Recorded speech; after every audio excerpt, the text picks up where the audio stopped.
अवधूत चिंतन श्री गुरुदेव दत्त श्री स्वामी समर्थ।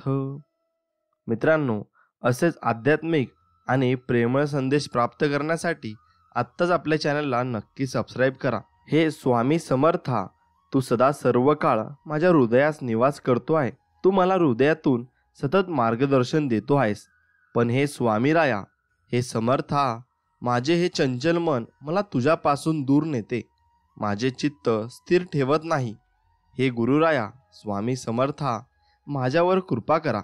मला तुझ्या अनन्य भक्तीची शक्ती दे आणि या भक्तीच्या शक्तीने मी माझ्या चंचल मनावर ताबा मिळवेन आणि त्याला शांत करेन।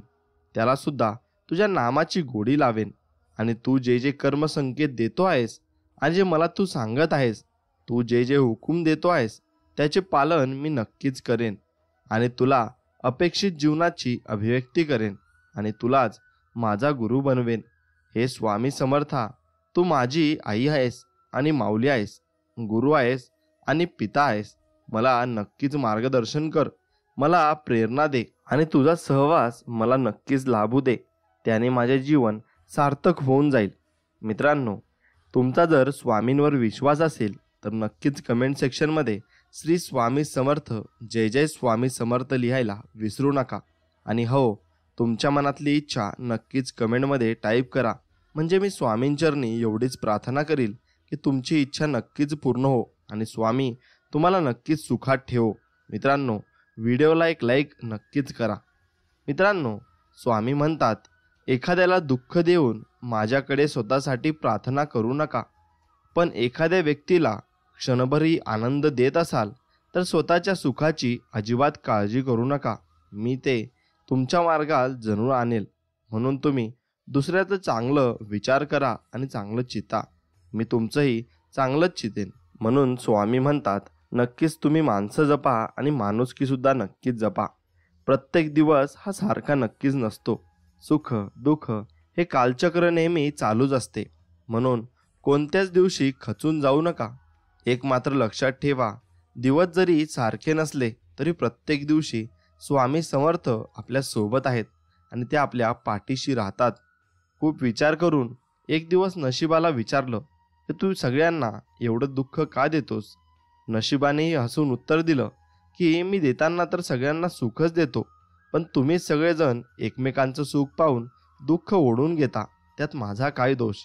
मग यात आपल्याला असे शिकायला मिळते की दुसरे जर सुखी असतील तर आपणही त्यांच्या आनंदात सामील झालं पाहिजे आणि आपल्या सुखातही लोकांनी सामील झालं पाहिजे आणि त्याला जरी दुःख आलं तरी दुःखातही तुम्ही सामील झालं पाहिजे, म्हणजे देव तुम्हाला सर्व काही देईल आणि मनापासून देईल। माणसाने एकदम सुखाने आयुष्य जगावं।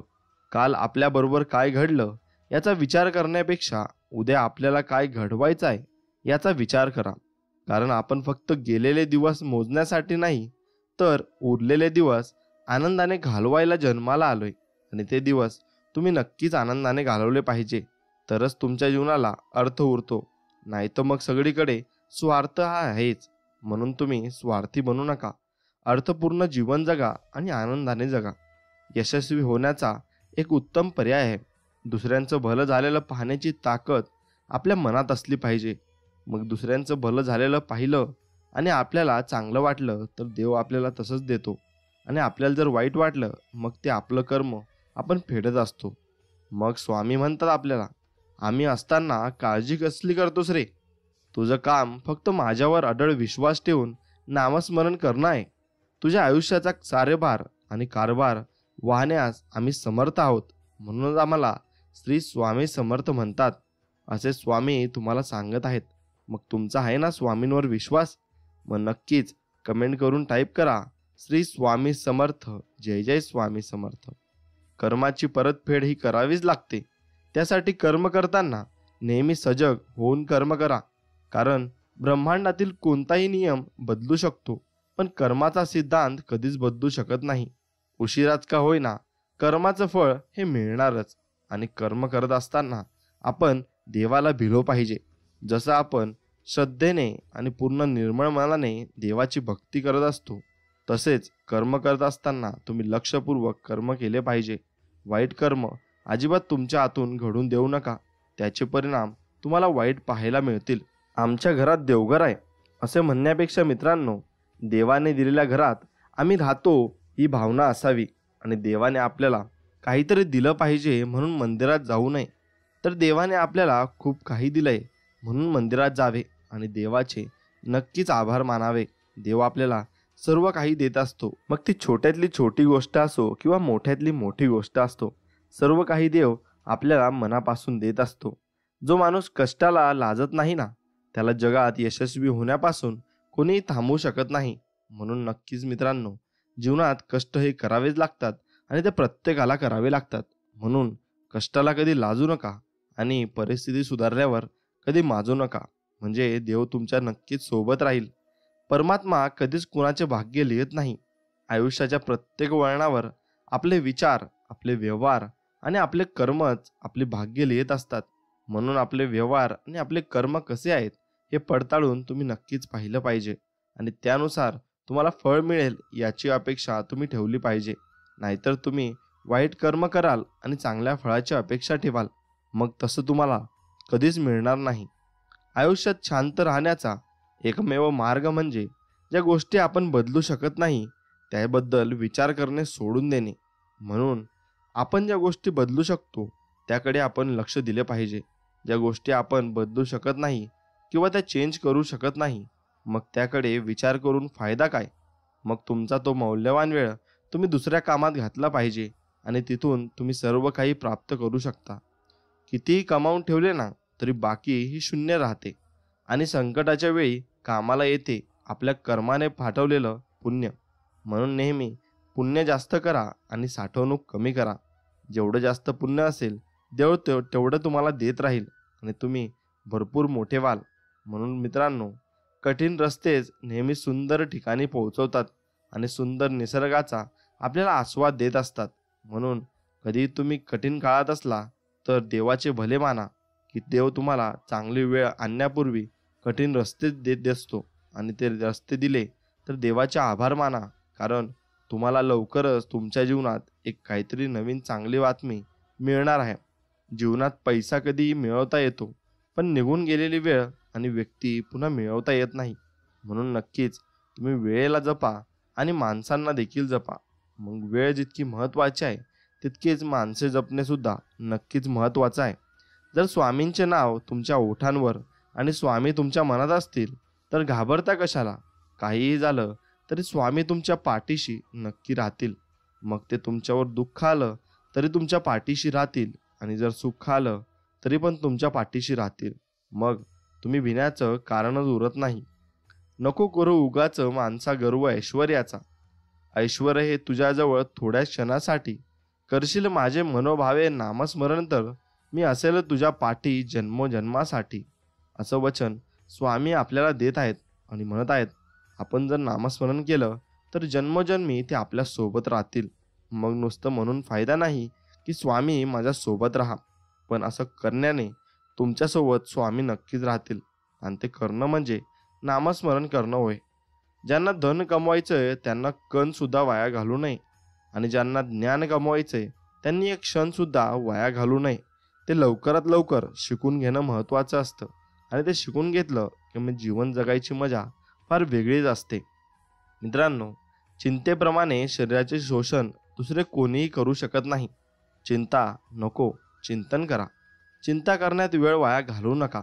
तोच वेळ स्वामींच्या नामस्मरण करण्यात सत्कारणी लावा आणि मग बघा तुम्हाला कसे रिझल्ट भेटतात आणि तुमची कामं किती लवकर लवकर होतात. फक्त जिद्द ठेवा. आयुष्याची सुरुवात कधीही आणि कुठूनही होऊ शकते.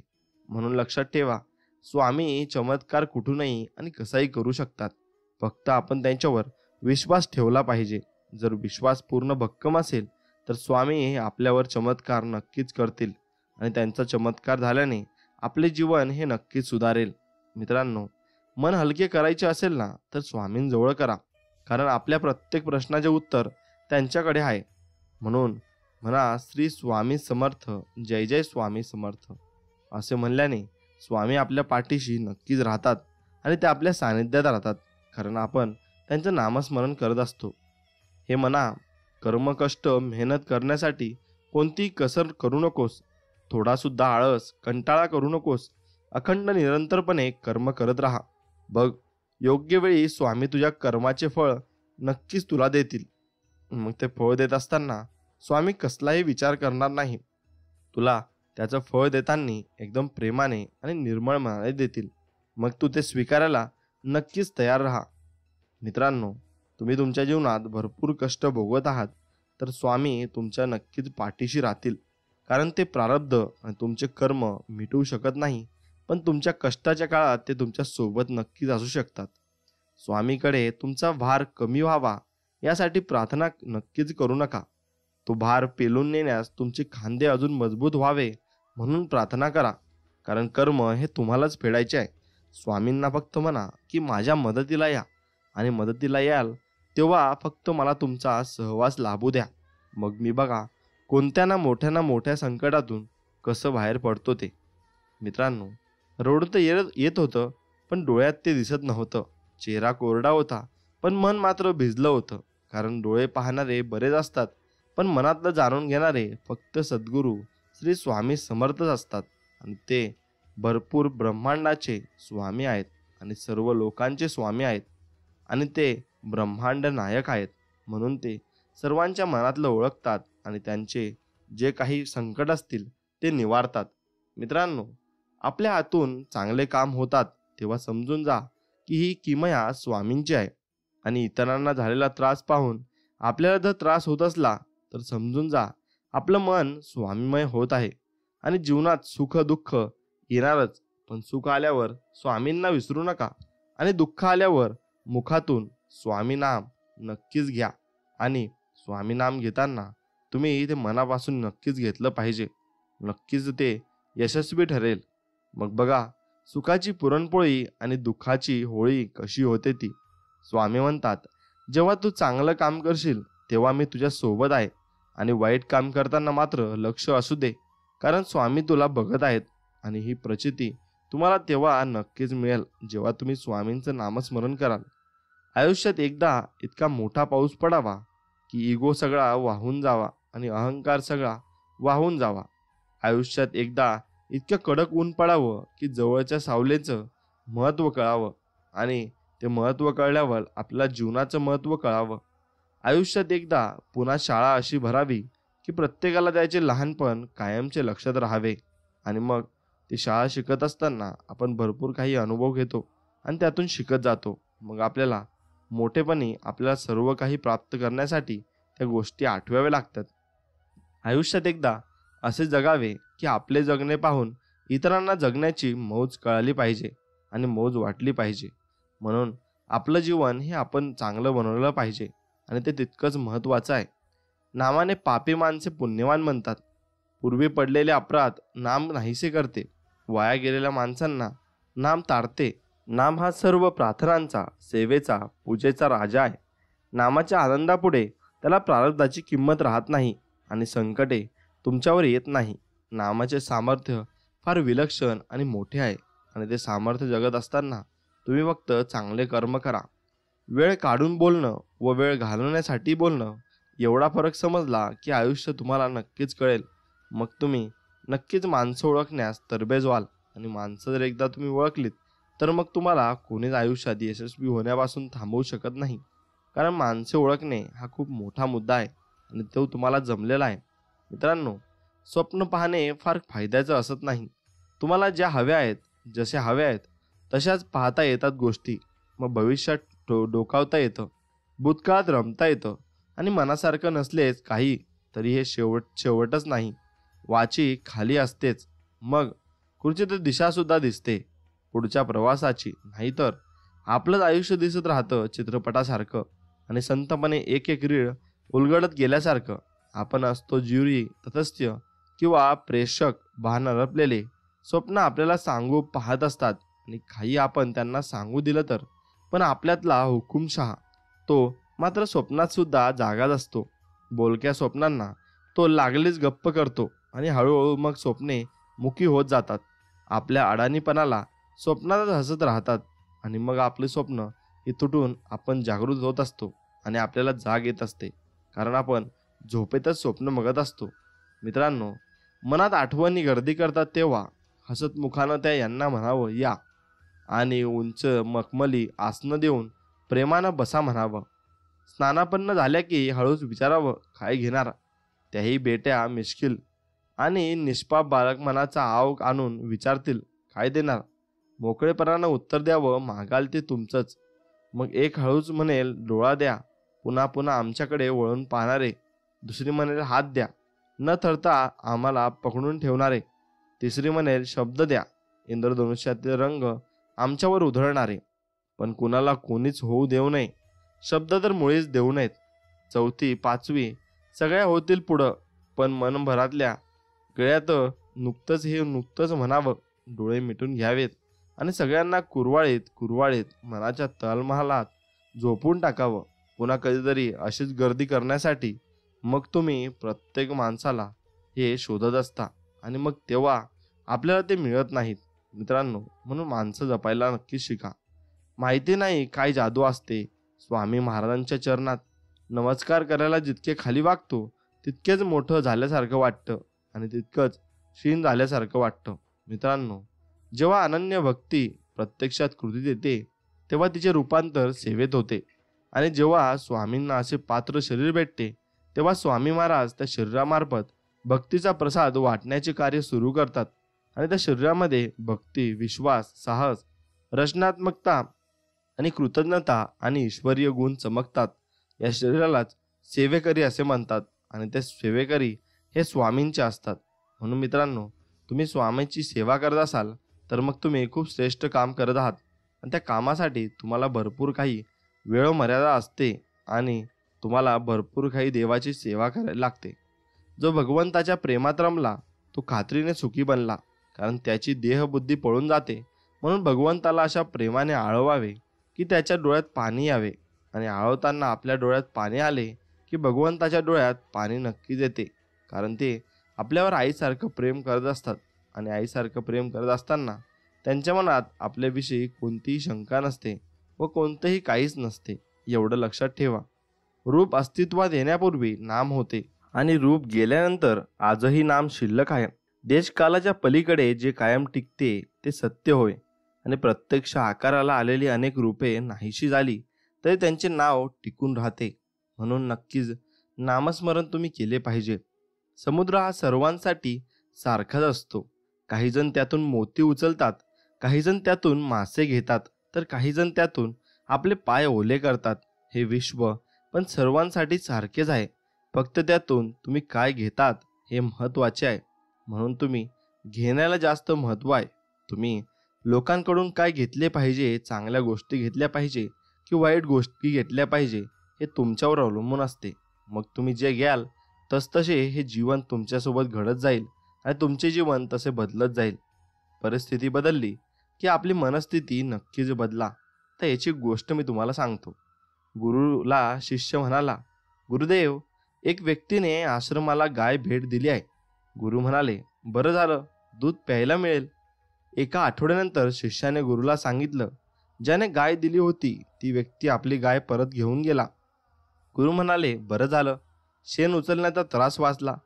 तात्पर्य असं की परिस्थिती बदलली की आपली मनस्थिती बदलायला हवी. त्यामुळे दुःख सुखात बदलेल. सुख दुःख शेवटी मनाचाच तर खेळ आहे. मग हा खेळ खेळत असताना जीवनात तुम्ही अगदी आनंदाने जगले पाहिजे. मित्रांनो, अप्रतिम असा संदेश आहे, नीट ऐका. पावसात एक घटना घडली. झाडावरचं एक घरटं वाऱ्याने अचानक पडलं. चिमणा चिमणी दोघे जण शब्द संपल्यासारखे बसून होते. रात्र संपण्याची वाट बघत होते आणि ते बसून राहिले. सकाळी स्वच्छ प्रकाश घडला. चिमणा उत्साहाने म्हणाला, निघूया, नवीन काड्या आणू. चिमणीच्या डोळ्यात पाणी आलं. चिमणा म्हणाला, अगं वेडे, पाडणं त्याच्या हातात आहे तर बांधणं आपल्या हातात आहे. आणि मदतीची वाट बघायला आपण माणसं थोडीच आहोत. चल निघूया. आणि त्यांनी आकाशात उंच झेप घेतली. यालाच म्हणतात जगणं. कारण देव आपल्याला जेव्हा चांगल्या गोष्टी देत असतो तेव्हा तो त्याच्या मर्जीनुसार देत असतो, आणि वाईट गोष्टी देत असतो तरी पण तो त्याच्या मर्जीनुसार देत असतो. म्हणून चांगलं झालं तरी देवाला विसरू नका आणि वाईट झालं तर देवाला नावे ठेवू नका. एवढंच काम तुम्ही केलं तर तुम्ही नक्कीच धन्य व्हाल. म्हणून हे सर्व करत असताना तुम्ही जीवनात भगवंताचे नामस्मरण कधीच सोडले नाही पाहिजे. कारण भगवंताचे नामस्मरण सोडले तर मग तुमच्या जीवनाला काहीच अर्थ राहणार नाही. संकल्प ही फार मोठी शक्ती आहे. इच्छा जर खरोखर अति प्रबळ झाली तर ती वस्तूला आपल्याकडे खेचून घेतल्याशिवाय राहणार नाही. तसेच भगवंताच्या प्राप्तासाठी प्रबळ इच्छा धारण केली तर भगवंत भेटतो. प्रापंचिक वस्तू आपण कितीही मिळवल्या तरी त्या स्वभावतच अपूर्ण असल्यामुळे त्यांच्या प्राप्तीपासून पूर्ण समाधान होत नाही. याउलट भगवंत स्वतः पूर्ण तृप्ती होऊन त्या क्षीण म्हणतात आणि नंतर आपोआप नाहीशा होतात. म्हणून नेहमी भगवंत मला हवा अशी इच्छा करीत जावे आणि त्याचे नाम घेणे म्हणजे तू मला हवास असे म्हणणेच होय. खऱ्या प्रेमाने जर आपण आपला भार रामावर आणि स्वामींवर टाकला तर तो नेहमी आपल्या कल्पनेच्या बाहेर गोष्टी घडून आणतो आणि आपला देह आणि प्रपंच भगवंताच्या सत्तेने चालतो. ही जाणीव सतत ठेवून जगात वागावे म्हणजे आपल्याला कधीच कमी पडणार नाही आणि भगवंताच्या नामस्मरणात आपण नक्कीच राहू. भगवंताच्या नामस्मरणात जो आहे ना त्यालाच कळते की त्याच्या आयुष्यात काय बदल होत आहेत. बाकी तो कोणाला कितीही सांगितलं तरी त्याला कळणार नाही. म्हणून आपण भगवंताच्या नामस्मरणात राहणे हीच एक गोष्ट आपण केली पाहिजे आणि ती करत असताना आपण एकदम मनापासून आणि निर्मळ मनापासून ती केली पाहिजे. आपल्या आयुष्यातील गैरसमजुतीचा एकच क्षण आपल्यासाठी खूपच धोकादायक ठरू शकतो. कारण तो आपण एका मिनिटात एकत्र अनुभवलेल्या 100 सुखद जणांचा सहज विसर पाडू शकतो. म्हणूनच गैरसमज टाळा. जर प्रत्येकाने आपला विचार करताना दुसऱ्याच्या मानाचा आणि मनाचा थोडासा जरी विचार केला ना तरी नात्यात आणि मैत्रीत कधीच दुरावा येणार नाही आणि नातं ही तुटणार नाही आणि थोडक्यात वाईटपणाही येणार नाही. म्हणूनच आपल्या आयुष्यातील प्रत्येक नात्याला प्रेमाने बांधून संयम, युद्ध आणि युक्त पांढऱ्या शुभ्र कापडात गुंडाळून आपल्या शिदोरीत जपून ठेवा. कारण कोणते नाते कोणत्या वेळी उपयोगी पडेल हे कधीच कोणाला सांगता येत नसते. तसे पाहता आपले हे आयुष्य खूपच छोटं आहे, पण त्या आयुष्यात महत्त्वपूर्ण नात्यांची साथ हीच एक खासियत आहे. त्यामुळेच नात्यांची खट्टीमिट्टी भेळच जीवनाच्या प्रत्येक वळणावर आपल्याला प्रेरणा देत राहते आणि जीवन जगायला नक्कीच आपल्याला शिकवत असते. मग तुम्ही जीवन जगत असताना लोकांना जपायला शिका आणि त्यांची मन नेहमी दुखवू नका. नेहमी त्यांना सुखाने बोला आणि शब्द चांगले वापरा. आपल्या आयुष्यात काही माणसं मिठात सारखी असतात बरं. त्यांच्या असल्याने फरक पडत नाही, पण नसल्याने फरक नक्कीच पडतो. जसं की लग्नामध्ये जी पंगत असते तर पंगतीमध्ये मीठ वाढणारा एकदाच मीठ वाढून जातो, तो परत कधीच येत नाही. ताटामध्ये वाढलेल्या गोड पंचपक्वानांपुढे मीठ नकळत बाजूला सारले जाते, पण ताटातील त्याच्या असल्याने फरक पडत नाही. पण तेच मीठ जर एखाद्या पदार्थात घालायचे विसरले तर पदार्थ बेचव आळणी वाटतो आणि मिठाची उणीव जाणवते. आणि आपल्या आयुष्यात ही अशा व्यक्ती असतात. त्या असतात त्याची किंमत कळत नाही, पण त्यांच्या नसल्याने आयुष्यात पोकळी जाणवते आणि आयुष्याची रुची बेचव वाटते. म्हणूनच आपल्या आयुष्यातील प्रत्येक व्यक्ती आपल्यासाठी महत्त्वाची आहे. त्यांची किंमत ठेवा, आदर द्या. आज ती आहेत म्हणून दुस्वास करू नका. त्यांच्याशी प्रेमाने वागा आणि प्रेमाने राहा. मग आपण त्या व्यक्तींशी प्रेमाने वागलं तर आपल्याशीही भगवंत हा प्रेमाने वागेल. कारण भगवंत सगळीकडे त्याची नजर असते. तो सर्व ठिकाणी बघत असतो. आयुष्य जगावं. काल आपल्याबरोबर काय घडलं याचा विचार करण्यापेक्षा उद्या आपल्याला काय घडवायचं आहे याचा विचार करा. कारण आपण फक्त गेलेले दिवस मोजण्यासाठी नाही तर उरलेले दिवस आनंदाने जगायला आलो आहे. आणि ते दिवस जगत असताना आपण ते थोडाही वेळ वाया न घालवता अगदी क्षणक्षण आपण जीवन जगले पाहिजे. आणि ते जीवन जगत असताना तुम्ही भरपूर आनंदाने जगले पाहिजे. आपल्याला हवी असणारी व्यक्ती आयुष्यात आली की आयुष्य सुंदर होते, मान्य आहे. पण आपल्यासाठी योग्य असलेली व्यक्ती जर आयुष्यात आली तर आयुष्य नुसते सुंदर नाही तर सहज, सोपे आणि सुखकर होते. म्हणतात की आपण ज्याच्यावर प्रेम करतो त्याच्यापेक्षा जी व्यक्ती आपल्यावर प्रेम करते तिच्या सहवासात आपण जास्त बहरतो. काय हवंय यापेक्षा काय योग्य आहे हे समजायला हवं आणि ते समजायला फक्त ती जवळची व्यक्तीच आपल्यापाशी येते आणि मग ती आपल्या विचारांमुळे आपल्या जवळ जुळून राहते. आणि आपल्या चांगल्या स्वभावामुळे सुद्धा ती आपल्याशी जवळीक करून घेते. म्हणून मित्रांनो, व्यक्ती हे जमवायला शिका आणि त्यांचा स्वभाव ओळखायला शिका आणि आपला स्वभाव त्यांना समजून सांगा की कसा आहे. म्हणून विचारांची सुंदर वाट, मनात वाहू आनंदाची धारा. सकारात्मक विचारांनी साजवा आयुष्याची सुंदर झाडं. संकटाच्या वादळातही उमले आशेच्या किरणे. सकारात्मक विचार असे संसाराच्या निसर्गाचे तरंगे. धैर्य, आशा, आनंद आणि प्रेम या सकारात्मक भावनांची शेम करून निरंतर सकारात्मक विचार आणि मनात भरू आनंदाची झार.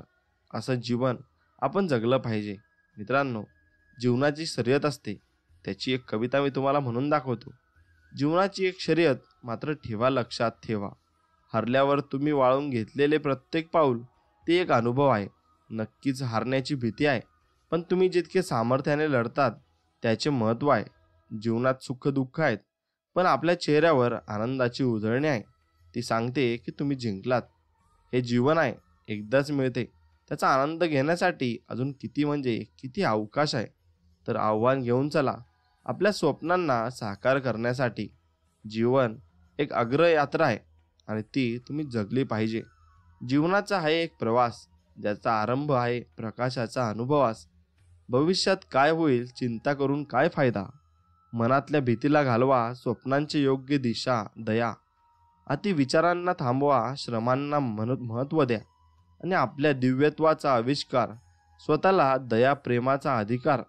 आपल्या मनाने उज्ज्वल, उद्योगाने आपले होवे मंगल.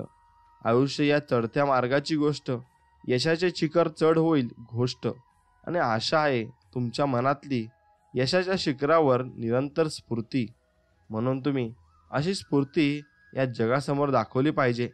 काळ हा कोणाचाच नसतो. का ते तुला समजत नाही. आज हरलास म्हणून कधी जिंकणार नाही असे बिलकुल नसतं. काळ कोणत्याच हातात नाही, नेहमी बदलत असतो. आणि कधी आपल्याला फरक तर कधी परक्यांना आपला करत असतो. आणि मग तेव्हा आपल्याला जीवन हे समजत असतं. आणि जीवन जगत असताना भरपूर गोष्टी आपल्या सहन कराव्या लागतात. त्या सहन केल्यानंतरच आपल्याला चांगल्या जीवनाची परिभाषा कळते. आयुष्यातल्या छोट्या छोट्या गोष्टीत समाधान मानून हसायला शिका. कारण कुणास ठाऊक मोठी गोष्ट मिळेपर्यंत समाधान आणि हसू टिकवता येईल असं. म्हणून आजचा दिवस आजच जगा आणि आजच्या आनंदाच्या क्षणावर उद्याचे स्वप्न आणि समाधान टिकेल. पण उद्याच्या काळजीत आजचे सुख हरू नका. आजचा दिवस तुम्ही चांगला आनंदाने जगलात तर मग उद्याची चिंता तुम्हाला भेळसावणार नाही. ज्याने स्वतःचं मन जिंकलं त्याने जग जिंकलं.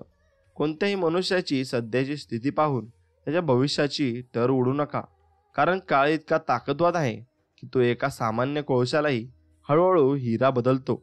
मग लक्षात ठेवा, तुम्ही कोणाला बोलताय आणि कोणत्या माणसाला बोलताय हे पण तुम्ही विचार करून बोलले पाहिजे. आयुष्यातले काही क्षण हे एकांतात घालवत जा. सर्व प्रश्नांची उत्तरे तिथेच मिळतील. कारण तिथेच आपला संवाद फक्त आणि फक्त स्वतःशी असतो. मग आपण स्वतःच्या मनाला विचारत असतो की बाबा, मी हे करतो आहे ते बरोबर आहे का, आणि मी हे करणार आहे ते बरोबर आहे की चुकीचं आहे. मग तुम्हाला तुमच्या मनाची सर्व उत्तरे ही मिळत जातील.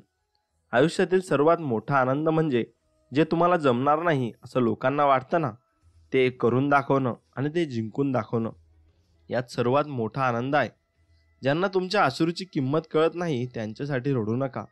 कारण ज्यांना तुमच्या अश्रूची किंमत कळते ते तुम्हाला रडूच देणार नाहीत आणि ते तुमचं मन दुखावणार नाहीत.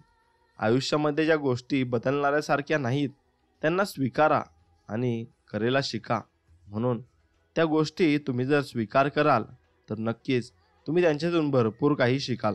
मित्रांनो, जुन्या वाटेवर अडचणी आल्याशिवाय नवीन वाटांना शोध पण लागत नाही. म्हणून जुन्या वाट्यांच्यावर जेव्हा तुम्हाला अडचणी येतील तेव्हा तुम्ही नवीन मार्ग शोधत असता. पण जेव्हा तुम्ही जुन्या मार्गावर असता तेव्हा तुम्हाला असं वाटतं की नवीन मार्ग शोधणे भरपूर कठीण आहे. जाऊ दे, मी याच मार्गावर राहतो. मग तुम्ही त्यात फसतात. प्रेम आणि विश्वास कधीच गमावू नका. कारण प्रेम प्रत्येकावर करता येत नाही आणि विश्वास प्रत्येकावर ठेवता येत नाही. म्हणून तुम्ही जर एकदा विश्वासघात केला तर समोरचा व्यक्ती दुसऱ्या कोणत्यावर विश्वास ठेवणार नाही आणि तो प्रत्येक वेळेस त्याच्या मनात शंका निर्माण करेल. इच्छा किती विचित्र आहे. पूर्ण झाली नाही तर क्रोध वाढतो आणि पूर्ण झाली तर लोभ वाढतो. मग आपल्याला ठरवायचं आहे की आपल्याला खरंच क्रोध वाढवायचा आहे की लोभ वाढवायचा आहे. म्हणून दोन्ही गोष्टी तुमच्या हातात असल्या पाहिजे. कोणीतरी बर्फाला विचारले, आपण एवढे थंड कसे? बर्फाने अगदी छान उत्तर दिले, माझा भूतकाळ पण पाणी आणि भविष्यकाळ पण पाणीच. मग मी गरम कोणत्या गोष्टीवर हो? आयुष्य खूप सुंदर आहे. एकमेकांना समजून घ्या आणि जीव लावा. मग तुमच्या जीवनात भरपूर काही चांगल्या गोष्टी होतील. मी दुनियाबरोबर लढू शकतो, पण आपल्या माणसांबरोबर नाही. कारण आपल्या माणसांबरोबर मला जिंकायचे नाही तर जगायचे आहे. म्हणून मी लढू शकत नाही. म्हणून तुमच्या माणसांसोबत तुम्ही जगायला शिका. आयुष्यातील सर्वात सोपा नियम, जे तुमच्यासोबत होऊ नये असे वाटते ते इतरांसोबत नक्कीच करू नका. कारण जे तुम्हाला वाईट वाटते ते कदाचित त्यांना पण वाईटच वाटत असतील. ज्या दिवशी तुम्ही तुमचं आयुष्य मन मोकळेपणाने जगाल ना आणि जगलात, तोच दिवस तुमचा आहे. बाकी व सर्व त्या कॅलेंडरवरच्या तारखा आहेत आणि त्या तारखांना तुम्ही हसत आहात आणि हसत हसत जीवन जगत आहात असं मानता येईल. आयुष्यात नशिबाचा भाग फक्त 1% आणि परिश्रमाचा भाग 99% असतो. म्हणून तुम्ही जेवढे जास्त परिश्रम कराल तर त्या देवाला सुद्धा तुम्हाला ते मिळवून द्यायला लागेल. आळसात आरंभी सुख वाटते, पण त्याचा शेवट हा दुःखात होतो. म्हणून कधीही आळस करू नका. जेवढा जास्त आळस कराल तेवढे जास्त तुमची कामं रखडली जातील आणि मग तुम्हाला नंतर कोणतीच कामं मिळणार नाहीत. दुःख हे कधीच दागिन्यासारखं मिरवू नका. ते सर्वांकडे आहे. वाटू शकलात तर आपला आनंद वाटा. कारण सर्व लोक आनंदी नाहीत. माणूस स्वतःच्या चुकांसाठी उत्तम वकील असतो, पण दुसऱ्यांच्या चुकांसाठी सरळ न्यायाधीश बनतो. म्हणून एक लक्षात ठेवा की तुम्हाला जेव्हा तुमच्या चुका समजतील तेव्हा तुम्ही माफी मागायला नक्कीच शिका. आणि दुसऱ्यांना समजवताना आपला त्यात अनुभव असेल तरच समजवा. मग तुमचे ते समजवणे नक्कीच लागू पडेल. सुरुवात कशी झाली यावर बऱ्याच घटनांचा शेवट अवलंबून असतो. समाधानी राहण्यातच आपल्याला आयुष्यात सगळ्यात मोठं सुख आहे. तुम्ही आयुष्यात किती माणसं जोडली यावरून तुमची श्रीमंती कळते. म्हणून माणसं जपणं ही सर्वात मोठी श्रीमंती आहे. नेहमी खुश राहण्यासाठी आयुष्यात कोणाकडूनही कोणतीही अपेक्षा करू नका. लक्षात ठेवा, आयुष्यात कुठलीच गोष्ट कायमची आपली नसते. आयुष्य खूप कमी आहे, ते आनंदाने जगा. प्रेम मधुर आहे, त्याची चव चाखा. क्रोध घातक आहे, त्याला गाळून टाका. संकटे ही क्षणभंगूर आहेत, त्यांचा नक्कीच सामना करा. आठवणी या चिरंतन आहेत, त्यांना हृदयात साठवून ठेवा. नियती जेव्हा तुमच्या हातून काही हिरावून घेते तेव्हा त्यापेक्षाही काही मौल्यवान देण्याकरता तुमचा हात रिकामा करत असते. म्हणून तुम्ही देवाकडे भगवंताकडे नेहमी धन्यवाद करा की भगवंता, मला तू एवढी छान वस्तू दिलीस. आणि ते म्हणजे तुमचे शरीर आहे. तुमचे शरीर देवाने बनवले आहे. मग ते किती छान बनवले आहे, त्यात कुठेच काहीच कमतरता नाही आहे. जीवन हे यश आणि अपयश यांचे मिश्रण आहे. म्हणून तुमच्या जीवनाच्या वाटेवर नक्कीच यश आणि अपयश दोन्ही येतील. पण तुम्ही खचून न जाता त्यांचा सामना करायला हवा. व सामना करत असताना तुम्ही अजिबात मागे वळून पाहायचं नाही. मग तुम्ही नक्कीच यशस्वी व्हाल. एवढं मात्र खरं आहे, जगू शकतात तर चंद्रासारखे जगा. स्वतः जिजा आणि इतरांना गंध द्या. जीवन चहा बनवण्यासारखे आहे. अहंकाराला उकळू द्या. चिंतांना वाफ होऊन उडून जाऊ द्या. दुखणं विरघळून जाऊ द्या आणि चुकांना गांडळून जाऊ द्या. मग त्यानंतर जे गाळून सुखाच्या आनंदाने घोट हसत हसत घ्या. आणि मग तुमचे जीवन नक्कीच सार्थक झाले असे समजा. मित्रांनो, आयुष्यातले काही क्षण एकांतात घालवत जा. सर्व प्रश्नांची उत्तरे तिथेच मिळतील. म्हणून तुम्ही जेव्हा एकांत असता, बसलेले असता, तेव्हा तुम्ही भविष्याबद्दल विचार करत असता, तेव्हा त्यांची उत्तरे तुमच्या मनात असतात. फक्त ते तुम्हाला सापडत नसतात. कारण तिथेच आपला संवाद फक्त आणि फक्त स्वतःशीच होतो. आणि मग स्वतःशी संवाद झाला की आपण स्वतःशी बोलू लागतो. आयुष्य हे दुचाकी चालवल्यासारखं आहे. तोल सांभाळण्यासाठी पुढे जात जावं लागेल आणि मग शेवटी आपल्याला गाडी अशी जमेल. मित्रांनो, त्यामुळे तुमच्या जीवनात पण तुम्ही समतोल राखला पाहिजे आणि तुमच्या चुकांवर नियंत्रण ठेवलं पाहिजे. हातावरील रेषेत दडलेले भविष्य बघू नका. त्याचं हाताने कष्ट करा आणि स्वतःचे भविष्य घडवा. मग तुम्हाला सर्व काही गोष्टी या मिळत जातील. आयुष्यात जिंकलं तर असे जिंका ना की जणू जिंकण्याची तुम्हाला सवयच लागली आहे. आणि हराल तर असे हरा ना की जिंकून कंटाळा आल्याने गंमत म्हणून हारलो आहे. म्हणून लोक तुम्हाला कधीच लाईटली घेणार नाहीत आणि ते तुमच्यावर भरपूर काही लक्ष केंद्रित करतील. मित्रांनो, प्रत्येक दिवशी जीवनातल्या शेवटचा दिवस म्हणून जगा आणि प्रत्येक दिवशी जीवनाची नवीन सुरुवात करा. आणि मग ती सुरुवात करत असताना तुम्हाला कोणत्या गोष्टीतून काय मिळेल हे सांगता येत नाही. म्हणून तुम्ही नक्कीच तसं ट्राय करा आणि ते ट्राय केल्याने तुमच्या जीवनातील कष्ट आणि भोग हे नक्कीच संपून जातील. जीवनाकडे बघण्याचा दृष्टिकोन सकारात्मक झाला की जीवन आनंदी व्हायला नक्कीच वेळ लागत नाही. जीवनात चांगल्या माणसांना शोधू नका, स्वतः चांगले व्हा आणि कृतीसाठी तुम्हाला ते शोधत राहतील आणि मग त्याप्रमाणे तुमच्या जीवनात भरपूर काही बदल घडून येतील. आणि बदल घडून आले तर मग तुम्ही आनंदाने आणि सुखाने जगू शकता, एवढं मात्र खरं आहे. मित्रांनो, मी तुम्हाला आज एक बोधकथा सांगतो. त्यावरून तुम्ही काय बोध घेता हे मला कमेंट सेक्शनमध्ये नक्कीच कळवा. एका माणसाने त्याच्या घरी एक पोपट पाळला होता. पिंजऱ्यात ठेवलेल्या पोपटाला चांगले खायला प्यायला मिळत असे व पोपट बोलका असल्याने घरातील लोकांकडून त्याचे फार कौतुकही केले जाई. पण पोपटाच्याच मनात मात्र पारतंत्र्याचे शिल्यन दाटून येई. अखेर एके दिवशी पोपटाला संधी चालून आली. त्यावर माणसाने पोपटाला खाणे देण्यासाठीच पिंजऱ्याचे दार उघडले होते व त्याच्या हातून ते तसेच उघडले राहिले होते. माणसाला अचानक काही काम आल्याने व घाईने तो ते दार उघडे ठेवून निघून गेला असता पोपट पिंजऱ्याच्या बाहेर निघून गेला. पण लहानपणापासूनच पिंजऱ्यात राहिल्या असल्याने त्याला फारसे नीट उडता येत नव्हते. मग एका झाडावर गेला असता त्याला इतर पोपटांशी बोलता येईना, कारण लहानपणापासून तो परकी भाषा शिकत असल्यामुळे ते त्याला पोपटांची भाषा येत नव्हती. म्हणून इतर पोपटही त्याला सहकारी म्हणत नव्हते. मग पिंजऱ्यात आयते खायची सवय असल्याने त्याला अन्न मिळवणे अवघड जाऊ लागले व ऊन वारा पाऊस यांची कधीच सवय नसल्यामुळे तो आजारी पडला व मरून गेला. मग याचे तात्पर्य असे की जास्तच काळ पारतंत्र्यात व गुलामगिरीत राहिल्याने तसेच गुलामगिरीची सवय अंगात मुरून राहते. मग परक्यांची भाषा संस्कृतीच आपली वाटू लागते आणि मिळालेले स्वातंत्र्य टिकवण्यासाठीची ही जिद्द अंगी राहत नाही. मग संस्कृतीचे चांगले काही घेताना आपल्याला संस्कृतीचे विस्मरण होऊ न देणे हाच खरा शहाणपणा आहे. आता मित्रांनो, मी तुम्हाला अजून दुसरी गोष्ट सांगतो. ती म्हणजे एक विद्वान एका अतिशय महत्त्वाच्या विषयावर तळमळीने भाषण देत होता. मात्र श्रोत्यांची चुळबुळ सुरू झाली आणि काही जण इकडे बघ तर काही जण रस्त्यावर खेळणाऱ्या महान मुलांकडे बघत होते. तेव्हा श्रोत्यांची आपल्या व्याख्यानाकडे अवाचन खेचून आणण्यासाठी वक्त्यांची एक गोष्ट सांगायला सुरुवात केली. कथेची सुरुवात होताच जादूची कांडी फिरल्याप्रमाणे सर्व श्रोते अतिशय सावधपणे गोष्ट ऐकू लागले. वक्ता म्हणाला, एकदा एक देव, एक पानसर्प आणि एक चिमणी हे तिघे एकत्रितरित्या प्रवासाला निघाले. चालता चालता त्यांना वाटेत एक नदी लागली आणि चिमणीने उडून पैलतीरी गाठला. पानसर्प पाण्यातून पोहत पोहत पलीकडे पोहोचला. बस इतकेच असे सांगून वक्त्याने आपले अर्धवट राहिलेले भाषण चालूच केले आणि श्रोते आता जोरजोराने ओरडू लागले, अहो वक्ते महाशय, देवाचे पुढे काय झाले? त्याने कशी काय नदी पार केली? त्या तिघांचे पुढे काय झाले ते आम्हाला सांगा. मग वक्त्याने शांतपणे उत्तर दिले, देवच तो. तेव्हाच ती नदी पार करून जाण्याचे सामर्थ्य त्याच्या ठायी असणे साहजिकच आहे. तो पाण्यावरूनही चालत गेला असेल किंवा पाण्याला बाजूला सारून जाण्याची त्याच्यात होती, पण मग ती शक्ती तो अलीकडच्याच तीरावर थांबला. श्रोत्यांनी मोठ्या उत्कंठेने विचारले की देवाने असे अलीकडेच थांबण्याचे कारण काय?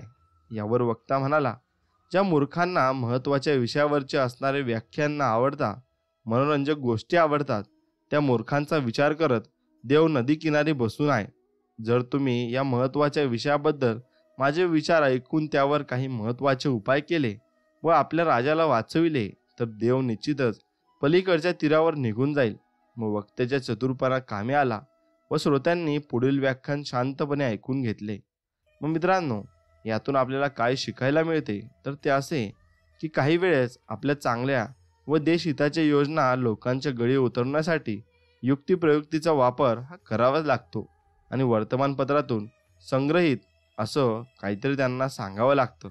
आता मित्रांनो, पुढची कथा मी तुम्हाला सांगणार आहे ती म्हणजे राजा जनक आणि ऋषी अष्टावक्र यांची. राजा जनक असूनही त्याचा राज वैभवात आसक्ती नव्हती. लोकमोहापासून ते सदैव दूर राहत. मग विनम्रता त्यांच्या स्वभावात होती. त्यामुळे ते आपले दोष दूर करण्याचा प्रयत्न करत असत आणि आत्मशोध घेण्याचा त्यांचा सदैव प्रयत्न सुरूच असे. मग एकदा ते नदी काठावर एकांतात बसून ओम नावाचा जप करत होते आणि मोठ्या आवाजात त्यांचा जप सुरू होता. तेवढ्यात तेथून अष्टावक्र ऋषी चालले होते आणि ते परमज्ञानी असल्याने त्यांना राजा जनकाचा जप ऐकून ते जागेवरच थांबले व एका हातात छडी घेऊन थोडे दूर अंतरावर उभे राहिले. मग मोठ्या आवाजात तेही बोलू लागले आणि माझ्या हातात कमंडल आहे आणि माझ्या हातात छडी आहे. मग राजा जनकाच्या कानात ऋषींच्या बोलण्याचा आवाज गेला व त्याने आपला जप सुरूच ठेवला. अष्टावक्र ही गोष्ट जोरजोरात बोलू लागले. शेवटी जनकाने जप थांबवून विचारले, मुनिवर, हे तुम्ही मोठ्या मोठ्याने काय सांगत आहात? अष्टावक्र जनकांकडे पाहून हसले आणि म्हणाले, माझ्या हातात पाण्याचा कमंडल आहे आणि माझ्या हातात छडी आहे. राजा जनक आश्चर्यात पडला व विचारू लागला, महाराज, अहो हे तर मलाही दिसत आहे की तुमच्याजवळ छडी आणि कमंडूल आहे, पण हे दिसत असताना सुद्धा तुम्ही मोठ्याने ओरडून का सांगत आहात? मग तेव्हा अष्टावक्रांनी जनक राजांना समजविले, राजन, माझ्याजवळ असणारा कमंडूल आणि छडी दिसत असताना सुद्धा ओरडून सांगणे हे जसे मूर्खपणाचे आहे, तसेच तुमचे सोम उंच आवाजात म्हणणे मूर्खपणाचे आहे. मंत्राला घोकण्याने काहीच फळ मिळत नाही. मंत्र आत्मसात करणे किंवा त्याला आतल्या चैतन्याशी जोडल्यावरच त्याचे फळ मिळत असते. म्हणून यातून तात्पर्य आपल्याला हे मिळते की कोणतेही ज्ञान घोकंपट्टी करून मिळवण्यापेक्षा ते आत्मसात करण्याचा प्रयत्न झाला पाहिजे. कोरडे पाठांतर काही कामाचे नसते आणि ते भगवंतापर्यंत नक्कीच पोहोचत नाही. आता मित्रांनो, म्हणून आपण जेव्हा नामस्मरण करतो तेव्हा तुम्ही ते मनापासून आणि जिद्दीने केलं पाहिजे, तरच ते नक्कीच लागू पडते आणि त्याचा उपयोग तुम्हालाही नक्कीच होईल. मित्रांनो, गरुड आणि घुबड. एक गरुड आणि एक घुबड फार दिवसांपूर्वी एकमेकांशी भांडत असत आणि शेवटी त्यांनी परस्परांशी मित्रत्वाने वागण्याची शपथ घेतली व एकमेकांच्या पिल्लास खाऊ नये असे ठरवले. मग घुबड गरुडास म्हणाले, गड्या, पण माझी पिल्ले कशी असतात हे तुला ठाऊक आहे ना? ठाऊक नसेल तर ते दुसऱ्या एखाद्या पक्षाचे आहेत असे समजून तू त्यांना घट्ट करशील अशी मला भीती वाटते. गरुड म्हणाला, खरेच तुझे पिल्ले कशी असतात हे मला मुळीच ठाऊक नाही. घुबड म्हणाले, एकतर माझी पिल्ले फार सुंदर असतात. त्यांचे डोळे सुंदर, पिसे सुंदर, सगळेच काही सुंदर असते. या वर्णनावरून माझी पिल्ले कोणती हे तुला सहज समजेल. पुढे एके दिवशी एका झाडाच्या डोलीत गरुडास घुबडाची पिल्ले सापडली. त्यांच्याकडे पाहून तो म्हणाला, किती घाणेरडी, कंडाळवाणी आणि कुरूप पिल्लेही. आपली पिल्ले फार सुंदर असतात म्हणून घुबडाने सांगितलेले आहे, तेव्हा ही घुबडाची पिल्ले खास नव्हते. मग याचवरून मारून खाण्यास काही हरकत नाही असे म्हणून त्याने त्या पिल्लांचा फडशा उडवला. आपली पिल्ले नाहीशी झालेली पाहून गरुडाला म्हणाले, गड्या, माझी पिल्ले तूच मारून खाल्लीस असे मला वाटते. गरुड म्हणाला, मी खाल्ली खरी, पण तो माझा दोष नव्हे. तू आपल्या पिल्लांचे जे खोटेशी वर्णन केलेस त्यामुळे ती मला ओळखता आले नाहीत. इतकी कुरूप पिल्ले घुबडाची नसतील, दुसऱ्या एखाद्या पक्षाची असतील असे समजून मी ती मारून खाल्ली. यात माझा काय अपराध आहे बरे? मग यातून तात्पर्य असे निघते मित्रांनो, स्वतः संबंधाची खरी हकीकत लपवून ठेवून भलतीच हकीकत सांगणारा मनुष्य शेवटी आपणास संकटात पाडून घेतो. म्हणून आपण कधीच खोटे बोलू नये. म्हणून एक खोटं बोलल्याने आपल्याला 100 खोटे बोलावे लागतात, हे मात्र खरं आहे आणि तेच यासोबत झालेलं आहे. म्हणून घुबडाने कधी चांगल्या गोष्टी बोलल्या असत्या तर नेहमीच त्याच्यावर चांगली वेळ आली असती, वाईट वेळ कधीच आली नसती. म्हणून मित्रांनो, नेहमी जीवनात सत्य परिस्थिती जोडून राहा आणि सत्यच बोला, मग तुमच्यासोबत चांगल्याच गोष्टी घडतील. आता पुढील गोष्ट आपण जाणून घेऊ, उंदीर, कोंबडा आणि मांजर. एका उंदराचे पिटुकले पिल्लू पहिल्यांदा आपल्या बिळातून बाहेर पडले होते. ते थोडा वेळ इकडे तिकडे फिरून पुन्हा बिळात गेल्यावर आपल्या आईस म्हणाले, आई, ज्या या लहानशा जागेत तू मला लहानचे मोठे केलेस ती जागा सोडून आज मी अंमळ बाहेर जाऊन आले आणि तेथे मी जी मौज पाहिली ती काही विलक्षणच आहे. रस्त्याच्या बाजूने फिरत असताना मी 2 प्राणी पाहिले. त्यापैकी एक प्राणी फार गडबड्या स्वरूपाचा असून त्याच्या डोक्यावर तांबड्या रंगाचा तुरा होता. तो प्राणी जेव्हा आपली मान हलवी तेव्हा तेव्हा तो तुराही हलवत असे आणि ती त्याची ही मौज पाहत होतो. आणि इतक्याच त्याने आपले दोन्ही हात हलवले आणि असा काही कर्कश शब्द केला की त्याने माझ्या कानखळ्यास बसून गेल्यात. आता दुसऱ्या प्राण्याची गोष्ट ऐक. तो प्राणी फार सभ्य आणि शांत असून त्याच्या अंगावर रेशमासारखी मऊ लोकर होती आणि तो चांगला देखणा असून त्याचे एकंदर वर्तन असे होते की त्याच्याशी आपली मैत्री व्हावी असे मला वाटल्याशिवाय राहिले नाही. हे भाषण ऐकून उंदरी त्यास म्हणाली, वेड्या पोरा, तुला काडीचीही अक्कल नाही. नुसत्या दिखाव्यावरून जाशील तर फसशील. हे लक्षात ठेव. तू जो प्राणी पाहिलास आणि पहिल्यांदा पाहिलास व ज्याचा शब्द ऐकून तुला इतके भय वाटले तो बिचारा कोंबडा अगदी निरुद्रचिर असून एखाद्या वेळी त्याच्या मांसाचा थोडा जरी भाग आपल्यास मिळण्याचा संभव आहे. पण रेशमासारख्या मऊ अंगाचा जो दुसरा प्राणी तू पाहिलास ते दृष्ट, लबाड आणि क्रूर मांजर असून उंदराच्या मांसाशिवाय दुसरा कोणताही पदार्थ त्याला फारसा आवडत नाही. हे लक्षात ठेव. म्हणून आता आपण तात्पर्य असे घेतले पाहिजे की बाह्य देखावा आणि सौंदर्य यावरून माणसाच्या अंतरंगाची परीक्षा घेणे आणि होणे हे शक्य नसते. ते फक्त शक्य असते जे चांगल्या गोष्टी आपण आत्मसात करत असतो आणि चांगल्या गोष्टी ज्या आपण घेत असतो. म्हणून मित्रांनो, कधीच तुम्ही कोणाच्या देखाव्यावरून जाऊ नका आणि त्याच्याविषयी तशी कल्पना काहीही करू नका. नक्कीच तुम्ही फसल्याशिवाय राहणार नाही आणि मग तुमच्यावर भरपूर वाईट वेळ येऊ शकते. आता आयुष्य खूप कमी आहे, ते आनंदाने जगा. प्रेम मधुर आहे, त्याची चव चाखा. क्रोध घातक आहे, त्याला गाळून टाका. संकट ही क्षणभंगूर आहेत, त्यांचा सामना करा. आठवणी ह्या चिरंतर आहेत, त्यांना हृदयात साठवून ठेवा. नियती जेव्हा तुमच्या हातून काही हिरावून घेते तेव्हा त्यापेक्षाही काही मौल्यवान देण्याकरता तुमचा हात रिकामा करत असते. म्हणून तुम्हाला ते भरपूर काही देण्यासाठी, भरपूर काही मिळवून देण्यासाठी तुमच्याजवळ ते हात राहावेत आणि तुमच्याजवळ भरपूर काही मोठी ओंजळ राहावी म्हणून ते आपले हात मोकळे करत असते. एवढे लक्षात ठेवा.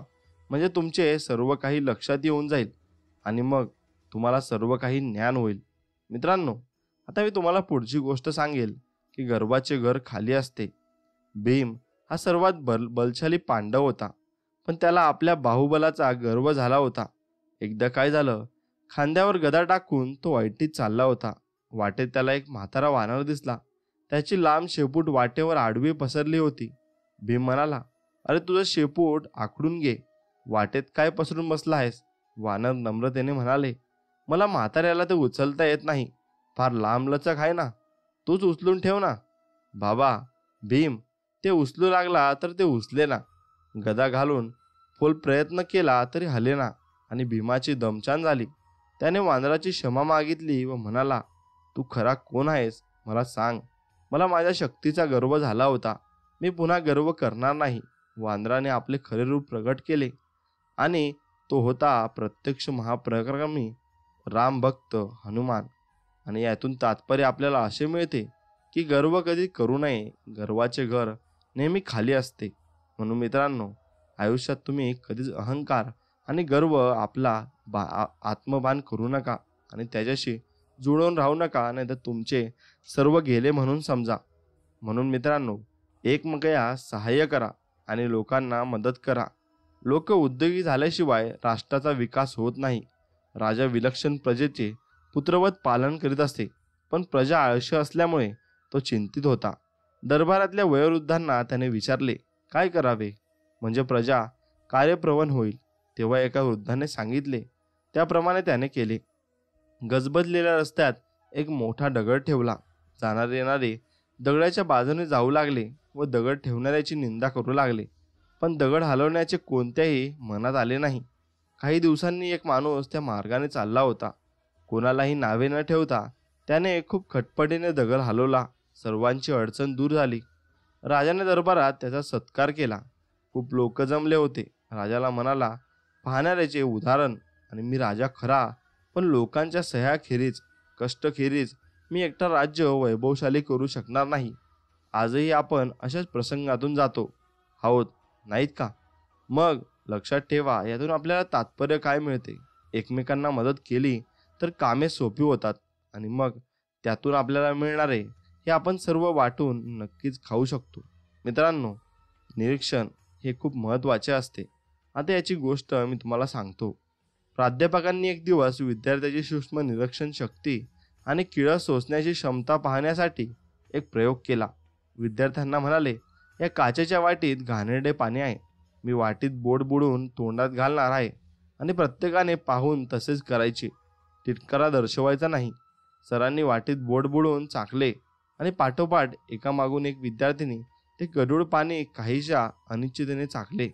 व प्राध्यापक म्हणाले, किळस न मानण्याच्या गुणात तुम्ही सगळेच पास झालात, पण सूक्ष्म निरीक्षणाच्या गुणात सगळेच फसलात. मी करतो तसे तुम्ही करायचे होते, पण कुणाच्या लक्षात आले नाही की मी बोट वाटीत बुडवले व चाखले दुसरेच. विद्यार्थ्याच्या चेहऱ्यावरचे फासविले गेल्याचे भाव पाहून प्राध्यापकांनी वाटीतले सर्व प्राणी पिऊन टाकले. म्हणाले, या पाण्यात अपायकारक काहीच नाही.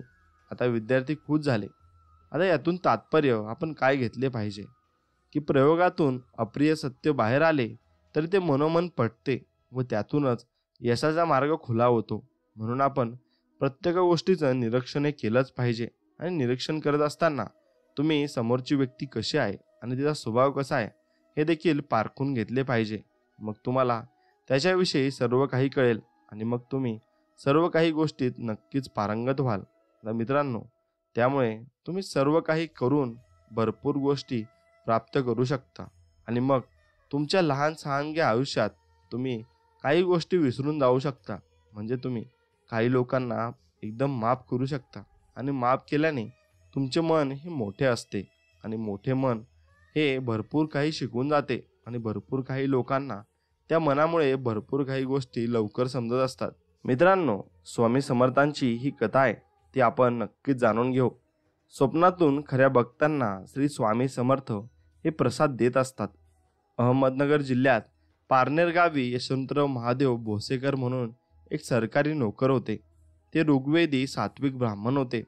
एके रात्री प्रासादिक कृपेने एक महान संन्यासी त्यांना एक शाळीग्राम रोज पूजनासाठी देऊन गेला. त्यामुळे या प्रासादिक कृपेने परमार्थ प्रपंच उंच वाढेल, तसेच या जगामध्ये कीर्ती वाढेल आणि साधू पुरुष व्हाल असा आशीर्वाद देऊन यती सच्चिदानंद अंतर्धान पावले. आणि जाग आल्यावर हे स्वप्न की विनोद का भास होता. मग यतींद्र गोविंद भेटणे वगैरे हे काही समजेना. झोपण्याचे ठिकाणी पाहिले तर खरेच एक सुंदर असा शाळीग्राम दिसला. यशवंतराव अत्याचारांनी नाचू लागले. शाळीग्रामला घट्ट पकडून ठेवला. पुढे स्वामीराजांच्या कृपेने दिवसेंदिवस अधिकार वाढू लागला आणि मनात दिगंबर यती कधी भेटतील या चिंतेत भोसेकर असायचे. श्री शाळीग्रामचे नित्य नियमाने पूजन करून यथासांग षोडोपचारे करून आल्या गेलेल्यांना जेवण देऊन यथासांग सत्कार करीत असत. मग त्याच रात्री भोसेकरांना स्वप्न पडले की सोलापूरजवळ अक्कलकोटी आम्ही राहतो, तरी यशवंता प्रज्ञापुरी लवकर यावे. जागे होऊन भोसेकर म्हणाले, हा ईश्वरी चमत्कार आहे. नंतर लगेच ते अक्कलकोटास गेले व यतीश्वर कोठे आहेत म्हणून विचारू लागले. त्यांना सांगितले की पेठेत चोळाप्पांच्या घरी यतिराज आहेत. स्वप्नात पाहिलेले आजच डोळ्यांनी पाहण्याचा योग आला. त्यांनी यतींना साक्षात नमस्कार घातला. यतींना विचारले, शिळा कोठे आहे? तेव्हा यशवंतरावाने शाळीग्राम दाखवला. नंतर यशवंतरावांनी पूजन ब्राह्मण समाधान राहण केले आणि शुद्ध मनाने वारंवार लोटांगण घालून आज्ञा घेऊन निरोप मागितला. तेव्हा दत्तवदूतांनी वर दिला की तुम्ही मूळचे संत आहात. जसा वसंत ऋतू सर्वांना आवडतो तसे तुमच्यासारखे साधू जगास आवडले. नमस्कार करून भोसेकर गावी गेले. नंतर मामलतदार झाले आणि साधुत्वाचा लौकिक श्री स्वामी समर्थ प्रसादाने वाढला. नंतर यशवंतराव महादेवांना देव मामलतदार झाले आणि त्यानंतर ती पदवी त्यांना मिळाली. मग हजारो लोक भक्तीने त्यांच्या दर्शनाला जात आणि नाशिकातील सटाणे गावी यशवंतराव मामलतदार परोपकारी मनाने निर्मळ, ज्यांची वाणी रसाळ प्रेमळ होती, वेदोक्त मार्गाने नेहमी चालणारे होते, त्यांची कीर्ती अखंड झाली. नाशिक क्षेत्री गोदावरीच्या काठी ते राहत होते. असे हे यशवंतराव भोसेकर विदेह कैवल्य पावले आणि बाबा घोलप नावाचे यजुर्वेदी ब्राह्मण नाशिकला राहत होते. ज्योतिष आणि वेदांत या शास्त्रामध्ये ते पारंगत होते. त्याहीपेक्षा सन्मार्गाने जाणारे श्रेष्ठ ब्राह्मण होते ते.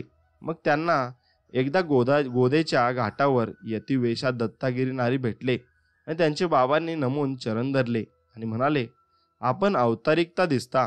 गोलपांचा आशय समजून श्री स्वामी दत्तात्रय आशीर्वाद देत झाले आणि आपणास संन्यास घेतल्यावर समजेल असे म्हणून अंतर्धान पावले. बरेच ब्राह्मण जवळपास होते. ते म्हणाले, साक्षात्कार झाला, नारायणाचा भेटून कल्याण केले. नंतर चतुर्थाश्रम संन्यास धारण केला तेव्हा आत्मसाक्षात्कार प्रकाशला. बाबांना प्रत्यक्षानुभव लाभला आणि यतीश्वरांच्या दर्शनाने ब्रह्मनिष्ठ वामन नाशिकला असताना एका किमीगायर्याची यतिष्ठी चेष्टा केली तेव्हा सोन्याचा कोळसा झाला. हा प्रसंग स्वतः गोलपांनी पाहिला. सोन्याचा कोळसा झाला, मग तो किम्यागर दिपुरी जाऊन उधारला. असे स्वामी समर्थांची लीला भरपूर मोठी आहे आणि ती गात गात आपल्याला संपूर्ण आयुष्य जरी नेऊन गेलं तरी कमीच आहे. आता मित्रांनो, पुढील गोष्ट अशी आहे की विद्वत्तेचा अहंकार नक्कीच स्वामींनी दूर केला. त्याची ही कथा आहे. विष्णुपंत गोखले नावाचे एक कोकणस्थ ब्राह्मण मुंबईला राहत होते. ते ब्रह्मचारी असल्यामुळे सगळेजण त्यांना विष्णुबुवा ब्रह्मचारी म्हणूनच ओळखत. ते लोकांना धर्मोपदेश करीत आणि त्यांच्या शंकेचे युक्तीने समप्राण निरसन करीत. त्यामुळे यशवंतरावांनी मुंबापुरीमध्ये फार प्रसिद्धीला आले. ते एकदा अक्कलकोटी आले आणि गावाबाहेर असलेल्या राम मंदिरात स्वामीराजांना 3 दिवस मुक्काम होता. विष्णुबुवा एका पारशाला घेऊन दर्शनाला आले व साक्षात नमस्कार करून स्वामींच्या विचित्र लीला पाहत बसले. विष्णुबुवांच्या मनात आले की माझ्यासारख्या विद्वानांशी समर्थांनी वेदांत बोलावे. त्यावेळी अत्रिनंदन म्हणाले, तुम्ही कोण? कोठले विद्वान? तुमच्या विद्येचा अभिमान सगळ्याच बंधनकारक आहे असा समज कशाला धरलात? हे ऐकून विष्णुबुवा साहेबांच्या बंगल्यावर उतरले होते. तेथे गेले आणि त्यांच्या मनाने त्यांच्या अवतारिकपणाची शंका घेतली होती. फलाहार करून ते झोपी गेले. त्यांना स्वप्न पडले की विवंचने त्यांच्या सर्वांगाला दंश करून भंडाकून सोडले होते आणि त्यामुळे ते जागे होऊन ओरडू लागले. फार कळा आल्यामुळे सोसवेना ते व्याकुळ झाले. तेव्हा सर्वजण जागे झाले. दिवा लावला आणि पाहिले तर एक पण विंचू नाही. सर्वांना आश्चर्य वाटले. त्यांना धीर देऊ लागले. ब्रह्मचारी विद्वान असून एवढे घाबरलात म्हणून आश्चर्य करू लागले. स्वप्न म्हणजे एक कल्पना, त्यातील विंचवाचा दंश विवळपणे सर्व फुकट आहे. आपण सत्पुरुष म्हणवता तर आपल्या बुद्धीची शक्ती कोठे गेली असे सर्वजण त्यांना म्हणू लागले. दुसऱ्या दिवशी भोजनानंतर विष्णुबुवा आपल्या शिष्यांसह लगेच गावाबाहेर रामाच्या देवळात गेले आणि श्रीमद दत्तात्रेय स्वामींना साक्षात नमस्कार घालून नम्रतेने म्हणाले. जराशी शंका आली आणि त्याचे प्रायश्चित भोगले. दत्तावधूत म्हणाले, तुम्ही स्वतःला सत्पुरुष पंडित म्हणवता तर स्वप्नीच्या विंचवांच्या चावण्याने जागेपणे दुःखाने व्याकुळ कशाला झाला? नंतर योगेश्वरांनी चोळाप्पाला सांगून विरेचे पाणी कळशी भरून आणविले आणि ते विष्णुबुवांच्या हातात ठेवून, कळशी यात काय ते समजावे असे यतीवर म्हणाले. अंतरीची खून पडताच त्यांच्या ब्रह्मचारी अहंगरीत झाला आणि स्तवन करून आपण साक्षात्कार परमेश्वर आहात, पारमाला पदरात घेतलेत असे म्हणून परत नमस्कार करून ते मुंबईला गेले. एक गोसावी, सात्विक आणि विरक्त श्रीमद दत्तात्रय यांचे दर्शन या कलयुगी व्हावे म्हणून बरीच वर्षे अनुष्ठान करीत होता. परंतु श्रीकृष्ण दत्तात्रय दर्शन झाले नाही म्हणून तो फार उदासीन होता. हिंडत तो प्रज्ञापुरी आला. शोध घेत घेत यतींद्रियांकडे आला आणि यतींद्रियांना नमस्कार करून गप्प उभा राहिला. 2 हात जोडून उभा असताना योगीराज स्वामींनी त्याला पाहून स्वतःहून दत्तात्रय रूप धारण केले. फार दुर्लभ असे ते दर्शन पाहून गोसाव्याचे डोळे कृत्य झाले आणि त्याने डोळे भरून श्री दत्तात्रयांना पाहिले आणि साक्षात दंडवत घालून तो कृत्यार्थ झाला आणि गुरु आज्ञेनुसार मातापूर क्षेत्रात तो कृत्य होऊ लागला. म्हणून अशी लीला स्वामींनी नसली होती आणि स्वामींनी सर्वांचा अहंकार दूर केला होता. म्हणून स्वामींना सर्व लोकांनी नक्कीच मानले पाहिजे. मित्रांनो, तुम्ही स्वामीवरील विश्वास कधी सोडू नका आणि त्यांच्यावरील विश्वास ज्याने सोडला त्याची साथ स्वामी सोडून देतात. कारण स्वामी समर्थावर विश्वास असला की सर्व कामे मार्गी लागतात आणि सर्व कामे मार्गी लागली की मग तुमचं जीवन अगदी सरळ आणि सोपं होऊन जातं. म्हणून मित्रांनो, स्वामींवरचा विश्वास कधीच कमी होऊ देऊ नका आणि स्वामींची निष्ठा पूर्ण मनाने ठेवा आणि निर्मळ मनाने स्वामींची भक्ती करा. बघा, तुम्हाला त्याचे नक्कीच फळ मिळेल आणि ते फळ मिळाल्यावर तुम्ही नक्कीच स्वामींच्या चरणी जाल आणि स्वामींना धन्यवाद द्याल. म्हणून मित्रांनो, तुमच्यावर जी काही वेळ आली होती ती निघून गेली आहे आणि वाईट वेळ आता निघून गेली आहे. आता चांगली वेळ येणार आहे. म्हणून तुम्ही स्वामींचरणी लीन राहावे अशीच मी इच्छा प्रकट करतो. आणि स्वामींचं नामस्मरण तुम्ही कधीच सोडू नका. स्वामींचं नामस्मरण सोडलात तर स्वामीही तुमच्या मनाचे इच्छा व मनोकामना पूर्ण करणार नाहीत. कारण स्वामींना तुम्ही जेव्हा बोलावता तेव्हाच ते येतात. म्हणून स्वामींना नक्कीच बोलवा आणि त्यांच्या वर तुमचे भवितव्य आणि तुमचे नामस्मरण ते बघत असतात आणि तुमचं भवितव्य तसे ठरवत असतात. म्हणून तुम्ही नक्कीच नामस्मरण करा आणि त्यांच्या आठवणीत राहा. नक्कीच तुम्हाला चांगल्या बातम्या येतील आणि तुम्हाला चांगल्या गोष्टी माहिती पडतील आणि मग तुमच्या जीवनात अगदी चांगल्या गोष्टींनी तुमचं जीवन भरून जाईल आणि तुमच्यावर सर्व कृपा लगेच चांगली होईल. मित्रांनो, एवढे बोलून आपण आजचा व्हिडिओ इथेच थांबूया. जर तुम्हाला व्हिडिओ आवडला असेल तर नक्कीच व्हिडिओला लाईक करा आणि चॅनलला सबस्क्राईब करून नक्कीच बेल आयकॉन प्रेस करा. चला तर मग भेटूया नवीन एक व्हिडिओमध्ये. तोपर्यंत जय श्रीराम, जय श्री हनुमान, श्री स्वामी समर्थ, जय जय स्वामी समर्थ. धन्यवाद.